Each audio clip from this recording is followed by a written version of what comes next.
Shalom Akim, Yahweh, Ba'ashem, Yahushai, Ba'ashem, Rakadash, Rakadam.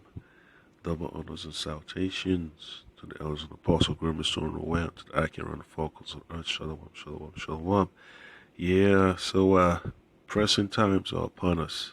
Alright, so going through the straight gate, it's going to require a lot of humility. Alright, and that's what the Lord Hamashiach Yahushai talked about.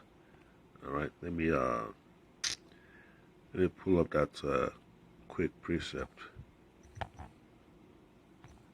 The Lord Hamashiach Yahushai. Boy.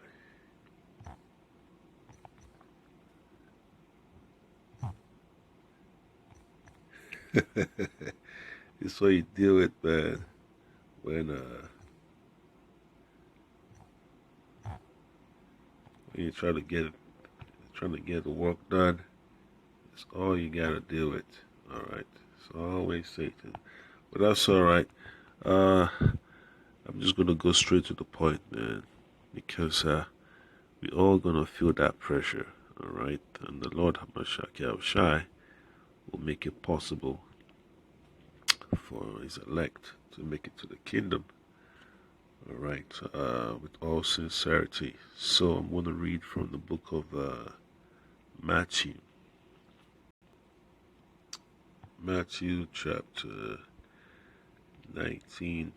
I'm going to go straight to verse 24. All right, it says, "And again I say unto you, it is easier for a camel to go through the eye of a needle than for a rich man to enter into the kingdom of Yahweh." Yeah, so that right there letting you know that a lot of people's possessions is going to be a stumbling block for them to make it to the kingdom, because they are concerned, how you say it, they are engulfed, they are overwhelmed about how much resources they've been able to garner on this side. All right, and all they're missing is just having faith in the Lord, man. You know, you see a lot of jakes living in mansions, making high figure, salaries and all that, and not knowing that all that is about to be put to the test. And the Most High is interested in the integrity of an Israelite, not their wealth, not their riches, not how many properties they're able to own, but in their willingness to be obedient to the gospel of Hamashiach Yahushai. All right, so a lot of our people are going to fall, by the wayside because of the pleasures of this world. You see these celebrities just going along with the agenda of the elites to get the jabbed up doctrine. So it's going to be a huge test. All right, so I can just take it as a huge lesson, man, to understand what you signed up for. Just like Hamashiach Yahushai. Let me pull up that precept in 2 Corinthians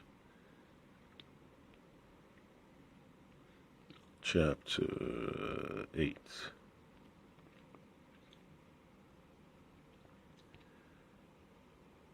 All right, so this is Yahushai. All right, it says, "For ye know the grace of our Lord Hamashiach Yahushai, that though he was rich, yet for your sakes he became poor, that ye through his poverty might be rich."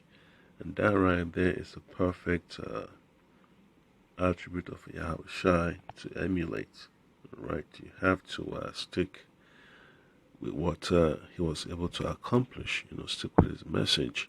He was willing to make himself a living sacrifice so that we can be saved in these last days. And the Lord is not asking for too much. He's just asking for our compliance, Comply with the simplest matters. You know, John 4 and 24. You know, they that worship the Lord, Yahweh Hashem Ashai Bashim Kadash, must worship Him in spirit and in truth.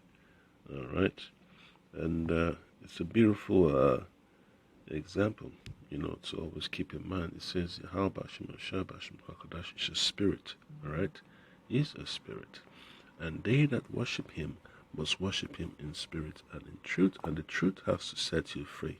All right, from being chained to these doctrines of darkness. Right, that's why Yahweh said He came to set the captives free. All right, so back to the old precepts from the book of Proverbs, chapter 15. Go to verse 16. It says, "Better is little with the fear of the Lord than great treasure and trouble therewith." All right. So the fear of the Lord is much more important than the treasures of this world. Having the fear of the Lord will guide your mind through these terrible times, man. You know, through this treacherous time, you see all the treachery on the news. You see how the media, you know, manipulates reports and people's statements to paint them in, you know, in incorrect light. All right, filing of false reports. Yeah, to deceive the people, and that's the work of the devil, you know, to deceive the people. And that's why you know, a lot of people are not really paying attention to this media anymore, man. They're going somewhere else to get the truth. All right, that's why you know, these so-called news agencies, their ratings are low. Because people have figured out that they're both you know, they're all avenues for lies, you know, to propagate falsehood, to keep them in the dark and to keep them subservient. All right. So,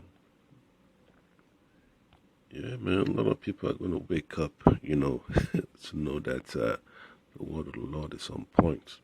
And the riches of this world cannot bring you peace of mind, cannot bring you happiness. And it's up to our people, so-called Negroes, Latinos, Native Americans, or the Israelites the Bible speaks of, to accept that, all right? Accept the truth of the gospel, all right? Because the Lord's about to tear down this this world, this rulership of Edom, of this so-called white elite, all right? So it's going to be a sight to behold, all right? So the book of Philippians chapter 4, I'll start from verse 12 and I'll jump to 19. It says, "I know both how to be abased and I know how to abound." All right? So you have to learn to manage the resources you have. You don't go beyond your limits, you know, financially. All right? Even the scripture tells you about honey. You know, check what's really what you need. All right, take what you need. All right, and don't try to be you know, don't try to go beyond your measure. All right, the angel told Ezra that, you know, seek not things that are above thy strength. All right, just stick with the daily, you know, daily revelations the Lord gives you. All right, and you'll be fine. Okay, the bitterness is already enough for one day, so why try to add more? You know, that's wisdom. Okay, it says, "Everywhere and in all things I am instructed, both to be full and to be hungry, both to abound and how to suffer need." In other words, balance. All right, it's part of growth. You know, you have to know how to manage your resources, manage your time, which is most important. So that way, when you have the opportunity to grow, you're not really, you know, procrastinating. You're there right on time, okay? And that's what this gospel is all about, man. You know, people gotten so used to being in a comfortable state of mind, and now, you know, they're worried about job termination, okay?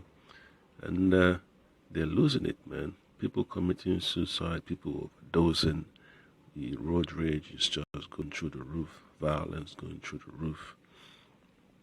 So what else can be said?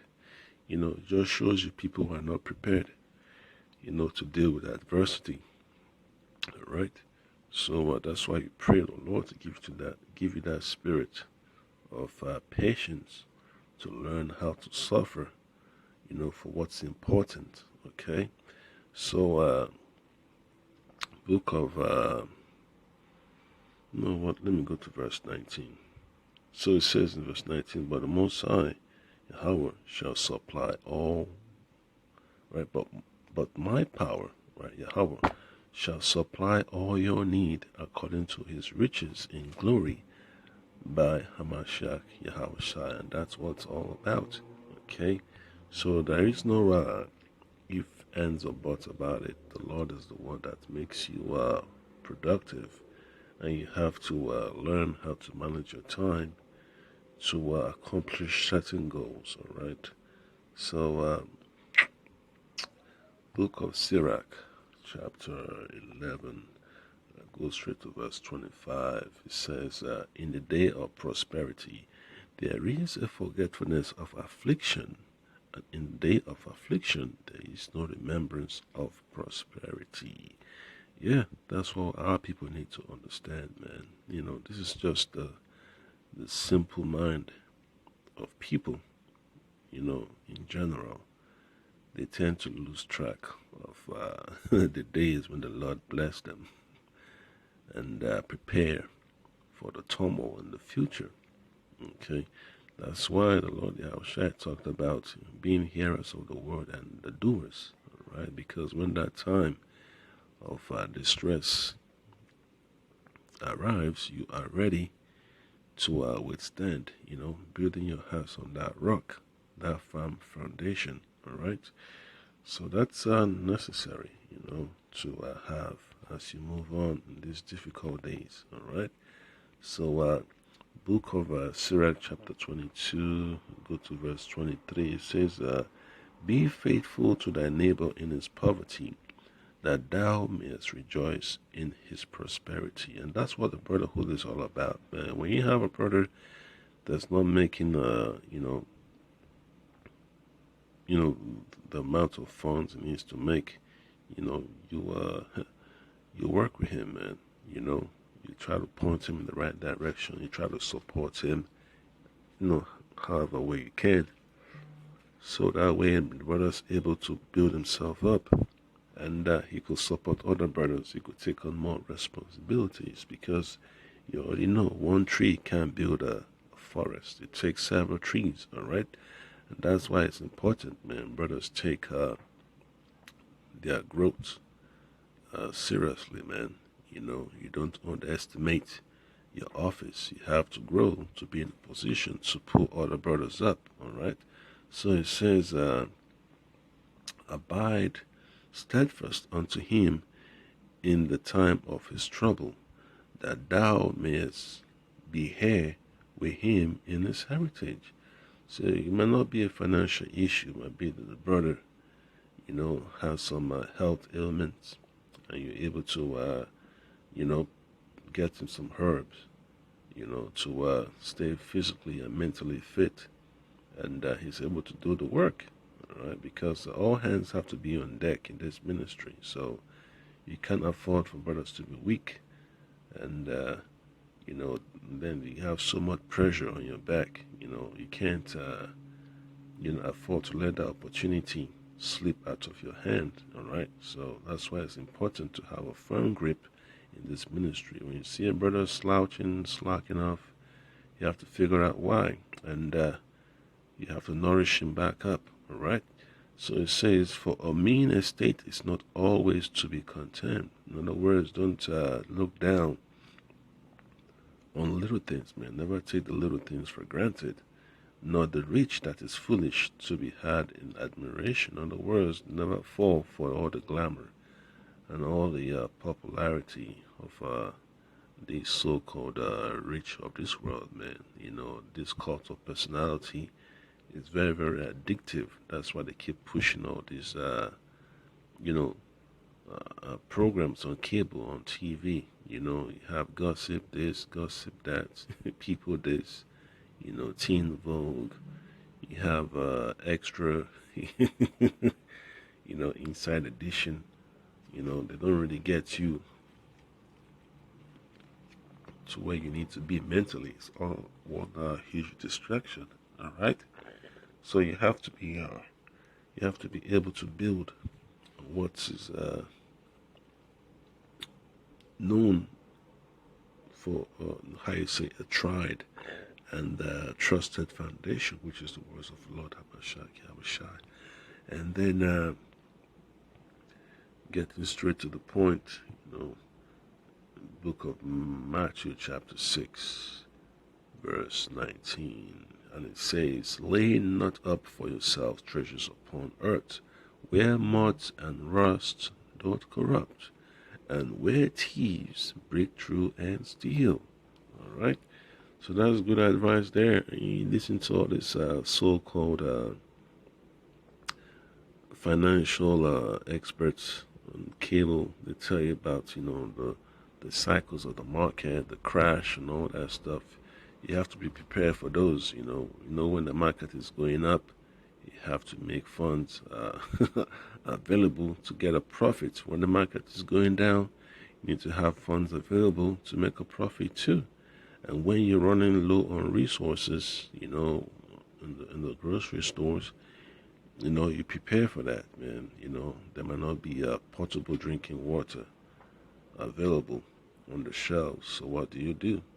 You have to find an opportunity to get water before all that happens, So it's all about preparation. And you can bank on these stores being fully stocked, all right? Because you don't want to be a slave to your weaknesses, all right? You want to be a slave to Lord Hamashiach Yahushua, a servant of Hamashiach Yahushua, all right? A prisoner at best, all right? Prisoners of hope. Verse 20 says, but lay up for yourselves treasures in heaven, where neither moth nor rust doth corrupt, and where thieves do not break through nor steal. All right, so when you hear about executive orders, to see how much money you got in your bank accounts, so the IRS could keep tabs and all that stuff, hey, it just makes you get unnecessary headaches. But that's the world we're living in, man. Headaches upon headaches of every corner, down the block, upstairs, downstairs, So you just have to stay steadfast in the word of the Lord and know that it's just terrible times we're living in, okay? And that all that money in the bank have been stolen. Folks who keep money in their mattresses, that can be stolen too, because folks are desperate out here. Carjackings, shoplifting, you name it. Even the banks are hungry. They're adding late fees upon late fees upon late fees, And then verse 21 says, for where your treasure is, there will your heart be also. So the Lord is just giving us good advice on where to concentrate our focus, all right, to keep our eyes single, and that to look upon Him, wait upon Him to deliver us in these last days, all right. So final precept will be from the book of Isaiah, chapter 45, go to verse 3. All right, so this is a promise for the elect. It says, and I will give thee the treasures of darkness and hidden riches of secret places, that thou mayest know that I, the Lord, which called thee by name, am the power of Israel. And that's what, that's what you need to be focused on, man. What the Lord has planned for you. Not all these so-called government programs, man. All right? They tell you they're giving you resources, but then they turn around and tax you. the government, is willing to write you a ticket, for not paying, putting money in the parking meter once it expires, you know, things like that. And then they rob you through inflation because they say they don't want to raise taxes, so they keep your mind distracted. Yeah, so that's the craziness you have to deal with, man. You have to prepare yourself for the times of plenty and for the times of scarcity.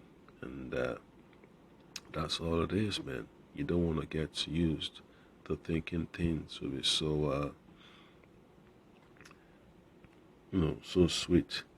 So let me see if we can find one more precept.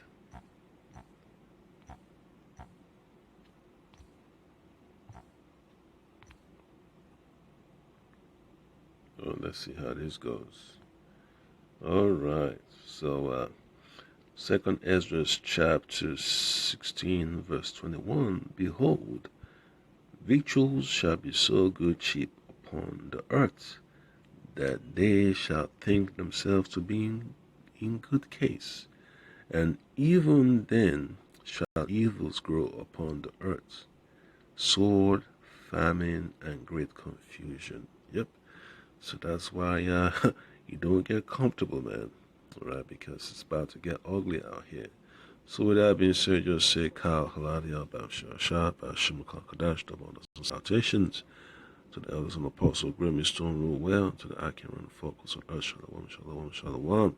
Always remember, man, you have to learn how to live within your limits and how to conduct your appetite when you are blessed with an increase. Shalom.